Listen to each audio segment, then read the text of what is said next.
Hi friends, നമസ്കാരം. നമ്മളിന്ന് സമൂഹത്ത് നോക്കുവാണെങ്കിൽ ഓരോരുത്തരും പ്രാധാന്യം കൊടുക്കുന്നത് ഓരോ കാര്യത്തിനാണ്. ഒരാൾക്ക് സന്തോഷം കിട്ടുന്ന കാര്യമായിരിക്കത്തില്ല മറ്റൊരാൾക്ക് സന്തോഷം കിട്ടുന്നത്. ഇപ്പം നമ്മൾ ഏത് കാര്യം ചെയ്താലും അതിനകത്ത് പോസിറ്റീവും ഉണ്ട്, നെഗറ്റീവും ഉണ്ട്. അപ്പോൾ ഓരോരുത്തരുടെയും സാഹചര്യം അനുസരിച്ച് അവരാഗ്രഹിക്കുന്ന കാര്യങ്ങൾക്കും വ്യത്യാസമുണ്ട്. ഏതൊരു വ്യക്തിയാണെങ്കിലും അവർ വളർന്നു വരുന്ന ജീവിത സാഹചര്യം ഉണ്ടല്ലോ, അവരുടെ വികാരത്തെ സ്വാധീനിക്കുന്ന ഏറ്റവും വലിയ കാര്യമാണ്. അപ്പം സ്ത്രീയാണെങ്കിലും പുരുഷനാണെങ്കിലും ഓരോ പ്രായത്തിലും അതിൻ്റേതായിട്ടുള്ള വികാര വിചാരങ്ങൾ ഉണ്ടാകണം, അല്ലെങ്കിൽ അതൊരു ഡിസോർഡറായിട്ട് മാറും. അപ്പം ഞാൻ ഇന്ന് പറയുന്നത് ലൈംഗികതയിൽ പങ്കാളികൾക്ക് ചെയ്യേണ്ടി വരുന്ന ചില രീതികളെക്കുറിച്ചും സാഹചര്യങ്ങളെക്കുറിച്ചുമാണ്. അതിനു മുമ്പ് ഈ ചാനൽ ആദ്യമായിട്ട് കാണുവാണെങ്കിൽ ഒന്ന് ലൈക്ക് ചെയ്യണം, സബ്സ്ക്രൈബ് ചെയ്യണം, ഷെയർ ചെയ്യണം കേട്ടോ.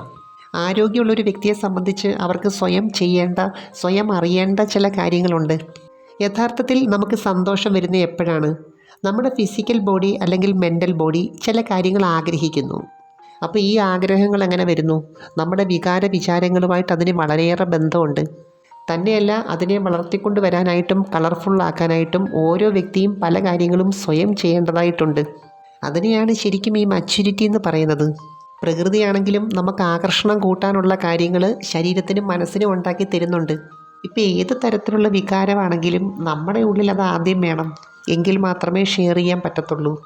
ഇപ്പം സ്നേഹത്തിൻ്റെതായിട്ടുള്ള അല്ലെങ്കിൽ കാമത്തിൻ്റെതായിട്ടുള്ളൊരു ഊർജം വരണമെങ്കിൽ നമ്മൾ സ്വയം നമ്മളെ അറിയണം. നമ്മുടെ ശരീരത്തിലെ ഓരോ അവയവങ്ങളും ഓരോ സമയത്ത് ചില കാര്യങ്ങൾ ആവശ്യപ്പെടാറുണ്ട്. മാരടത്തിന് നല്ല ഷേപ്പുള്ളവരെ സംബന്ധിച്ച് അവർക്ക് കാമം കൂടാനുള്ളൊരു ടെൻഡൻസി ഉണ്ട്. അപ്പോൾ അതിനകത്ത് ചില ക്രിയകൾ ചെയ്യുന്ന സമയത്ത് അതുമായിട്ട് ബന്ധപ്പെട്ട ഹോർമോണായിരിക്കും ബ്രെയിൻ പ്രൊഡ്യൂസ് ചെയ്യുന്നത്. അങ്ങനെ ഓരോ ഭാഗത്തെ പ്രവർത്തനത്തിനും ഓരോ ഫീലിങ്സാണ് നമുക്ക് തോന്നുന്നത്. ഇപ്പം വിരൽ കൊണ്ട് ചില കാര്യങ്ങൾ നമുക്ക് ചെയ്യാൻ തോന്നുന്നത് എന്താ? ആ ഭാഗത്തെ നെർവസ് സിസ്റ്റം നന്നായിട്ട് പ്രവർത്തിക്കുന്നുണ്ട്. അപ്പം ചില സാഹചര്യത്തിൽ ശരീരത്തിന് അവിടെ ബ്ലഡ് സർക്കുലേഷൻ കൂട്ടേണ്ടതായിട്ടുണ്ട്. അപ്പം ഞാൻ പറഞ്ഞു വരുന്നത് എന്താണെന്ന് വെച്ചാൽ, എത്ര സ്നേഹമുള്ള പങ്കാളികളാണെങ്കിലും ചില സാഹചര്യത്തിൽ രണ്ട് സ്ഥലത്തായിരിക്കും താമസിക്കേണ്ടി വരുന്നത്.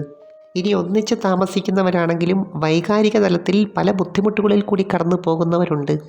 ഒരാൾ ഷെയർ ചെയ്യാനില്ലാത്ത സാഹചര്യത്തിൽ എങ്ങനെ ഒരു വ്യക്തി ഈ ഊർജ്ജത്തെ കൈകാര്യം ചെയ്യുന്നു, അതൊരു പ്രധാനപ്പെട്ട കാര്യമാണ്. സ്ത്രീയാണെങ്കിലും പുരുഷനാണെങ്കിലും കാമത്തിൻ്റേതായിട്ടുള്ളൊരു ഊർജ്ജം ഉണ്ടാക്കിയെടുക്കാൻ ഇപ്പോഴത്തെ സാഹചര്യത്തിൽ പെട്ടെന്ന് സാധിക്കും. സ്വയം ചെയ്യുന്നവരെ സംബന്ധിച്ച് ലൈംഗികതയിൽ ഓരോരുത്തരും ഓരോ ശൈലികൾ വളർത്തിയെടുത്തിട്ടുണ്ട്. നമ്മുടെ ഉപബോധ മനസ്സിലേക്ക് ഈ ശൈലികൾ ശക്തമായിട്ടുള്ള ചില സിഗ്നലുകളായി മാറിയിട്ടുണ്ട്. ചിലരെ സംബന്ധിച്ച് ഇതുമായിട്ട് ബന്ധപ്പെട്ട കാര്യങ്ങൾ കാണുന്നത്, കേൾക്കുന്നത്, പറയുന്നത്, ഫാൻറ്റസി കാണുന്നത് ഒക്കെ ഇഷ്ടമാണ്. ചില കാര്യങ്ങൾ ഫാൻറ്റസി കാണുമ്പോൾ അല്ലെങ്കിൽ സങ്കല്പിക്കുമ്പോൾ നമ്മുടെ ബ്രെയിനിൽ നിന്നും ഓരോ അവയവങ്ങളിലേക്ക് പോകുന്ന സിഗ്നലിൽ വ്യത്യാസമുണ്ട്. പുരുഷന്മാരെ സംബന്ധിച്ച് അവർക്ക് അതിനകത്ത് അതിൻ്റെ മാറ്റം പെട്ടെന്നറിയാൻ സാധിക്കും. എന്നാൽ സ്ത്രീകളെ സംബന്ധിച്ച് അത് ലൂബ്രിക്കേഷനായിട്ടാണ് നടക്കുന്നത്. എന്നാൽ ഈ സമയം ലിംഗത്തിന് പകരം എന്ത് എന്നുള്ളത് ഓരോരുത്തരുടെയും യുക്തിപരമായിട്ടുള്ള ഭാവനപരമായിട്ടുള്ള കാര്യമാണ്. പ്രണയമുള്ള അല്ലെങ്കിൽ സ്നേഹം കൂടുതലുള്ള ചില സ്ത്രീകളെ സംബന്ധിച്ച് മാറിടത്തിൻ്റെ ഭാഗത്ത് കൂടുതലായിട്ട് ഫോക്കസ് ചെയ്യാറുണ്ട്. അതിൻ്റെ പ്രധാന കാരണം ചില സമയങ്ങളിൽ ഈസ്ട്രജൻ്റെ കൂടെ ഓക്സിറ്റോസിൻ എന്ന് പറയുന്ന ഹോർമോൺ ശരിയായ രീതിയിൽ പ്രവർത്തിക്കുന്നത് കൊണ്ടാണ്. അപ്പോൾ സ്വയമാണെങ്കിൽ പോലും ഇടയ്ക്കൊക്കെ രതിമൂർച്ച എക്സ്പീരിയൻസ് ചെയ്യുന്നത് കൊണ്ട് ശരീരത്തിന് ഒരുപാട് ഗുണങ്ങളുണ്ട്.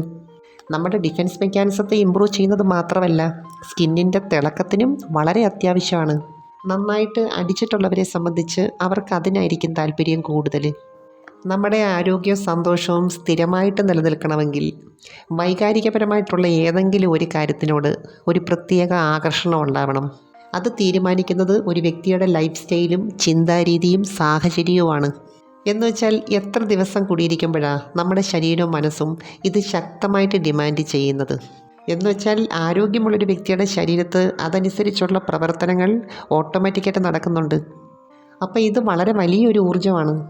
ഒന്നുകിൽ ഈ എനർജിയെ മറ്റ് ഊർജ്ജങ്ങളാക്കി മാറ്റണം, അല്ലെങ്കിൽ ഇതുമായിട്ട് ബന്ധപ്പെട്ട കാര്യം ചെയ്യാൻ വേണ്ടി വിനിയോഗിക്കണം. അല്ലെങ്കിൽ അതൊരു നെഗറ്റീവ് എനർജിയായിട്ട് മാറി നമ്മൾ അറിയാതെ പലതരത്തിലുള്ള ഉത്കണ്ഠയും ടെൻഷനും നമുക്കുണ്ടാക്കി തരും. ഇത് ഒരു വ്യക്തിയുടെ വളരെ പേഴ്സണലായിട്ടുള്ളൊരു കാര്യമാണ്. അതുകൊണ്ട് അവരവരാ തീരുമാനിക്കേണ്ടത് എത്ര ദിവസം കൂടുമ്പം വേണം, ഏത് രീതി വേണം, അങ്ങനെയൊക്കെയുള്ള കാര്യങ്ങൾ. അപ്പോൾ ഈ ഒരു കാര്യത്തിന് ഒരു വ്യക്തി സ്വയം മനസ്സിലാക്കേണ്ടതായിട്ടുണ്ട്. അപ്പോൾ ഇവിടെ നമ്മൾ ഓർക്കേണ്ട ഒരു കാര്യം എന്താണെന്ന് വെച്ചാൽ, നമ്മൾ വികാരപരമായിട്ട് അല്ലെങ്കിൽ സന്തോഷമായിട്ട് കാമപരമായിട്ട് എന്ത് കാര്യം ചെയ്താലും അതിൻ്റെ പിന്നിലൊരു സോഴ്സുണ്ട്. ഉദാഹരണത്തിന് 2 വ്യക്തികൾ തമ്മിൽ പ്രണയിക്കുന്നെങ്കിൽ ആ പ്രണയത്തിന് ഊർജം കൊടുക്കുന്ന ഒരു സോഴ്സ് 2 പേരുടെയും മനസ്സിനകത്തുണ്ട്.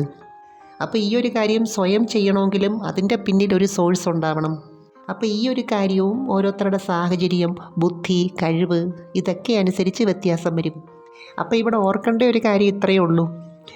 നമ്മുടെ ഡൈജസ്റ്റീവ് സിസ്റ്റം ശരിയായ രീതിയിൽ പ്രവർത്തിക്കുന്നുണ്ടെങ്കിൽ, നല്ല വിശപ്പുണ്ടെങ്കിൽ ആഹാരം ഓട്ടോമാറ്റിക്കായിട്ട് കണ്ടെത്തിക്കോളും. എനിവേ, നമുക്ക് മറ്റൊരു വീഡിയോയുമായി വീണ്ടും കാണാം.